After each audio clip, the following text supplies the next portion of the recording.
So అసలు computer science, AI, so వీటికి ఉన్న డిఫరెన్స్ ఏంటి? నెక్స్ట్ జనరేషన్లో వాళ్ళకి ఏది ఫ్యూచర్లో యూస్ఫుల్ అంటారు, కంప్యూటర్ సైన్స్ ఆర్ ఏఐ? ఇప్పుడు ఫస్ట్ మనం తీసుకుంటే మనకు ఫస్ట్ కంప్యూటర్ వచ్చినప్పుడు మనం డాక్యుమెంటేషన్ పర్పస్ యూజ్ చేసేవాళ్ళు. అప్పుడు అందరూ ఏమనుకున్నారు, టైపిస్టులు వాళ్ళకి అనేది జాబ్స్ పోతాయని.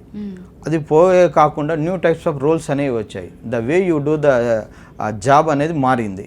దాని బదులు మనం ఏం చేస్తున్నాం, డాక్యుమెంటేషన్ అనేది మనం ఎగ్జిస్టింగ్ డాక్యుమెంట్ని మాడిఫై చేయొచ్చు, కొత్త రకంగా క్రియేట్ చేయవచ్చు. దాని డిఫరెంట్ ఆ రకంగా ఏంటంటే నేచర్ ఆఫ్ ద జాబ్ పెరిగింది, కొత్త కొత్త రోల్స్ వచ్చాయి. డేటా ఎంట్రీ ఆపరేటర్ అని, డిజైనర్ అని, ఇవన్నీ వాళ్ళు వచ్చాయి. అలానే తర్వాత కంప్యూటర్ సైన్స్ వచ్చాక when we start using in business, online business, అందరూ ఏమనుకున్నారంటే ఉన్న బిజినెస్ వెళ్ళిపోతుంది. అలా కాకుండా way of doing the business అనేది మార్చింది. ఇప్పుడు ఆన్లైన్ బిజినెస్ చేయాలంటే మనం డిజిటల్ మార్కెటింగ్ చేయాలి, మనం బిజినెస్ చేయాలంటే దానికి ఒక వెబ్సైట్ని క్రియేట్ చేయాలి, దాని వాళ్ళు ప్లేస్మెంట్ ఆర్డర్ చేస్తారు, ఆర్డర్ చేసినాక ఆ ప్రోడక్ట్ని డెలివరీ చేస్తాక డెలివరీ బాయ్ చేయాలి. కాబట్టి న్యూ టైప్స్ ఆఫ్ రోల్స్ పెరుగుతున్నాయి. దానివల్ల వాళ్ళు మాస్ బిజినెస్ అనేది చేయగలుగుతున్నారు. ఇదివరకు per day they use to cell the product ఒక 1000 అనుకుంటే ఇప్పుడు 10,000 ప్రోడక్ట్ అయినా దే కెన్ డూ ఇట్. అది కంప్యూటర్ సైన్స్. తర్వాత మీరు అన్నట్టు ఇప్పుడు బజ్వర్డ్స్ ఆర్టిఫిషియల్ ఇంటెలిజెన్సీ కావచ్చు, మెషిన్ లెర్నింగే కావచ్చు, కొత్తగా వచ్చిన ఐఓటీ టెక్నాలజీ కావచ్చు, క్లౌడ్ కంప్యూటింగ్ కావచ్చు.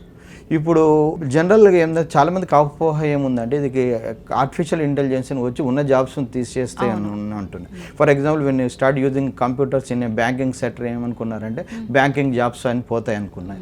అవి పోలేదు. అది దానివల్ల ఏమైందంటే ఇప్పుడు మనం మాన్యువల్గా చేసే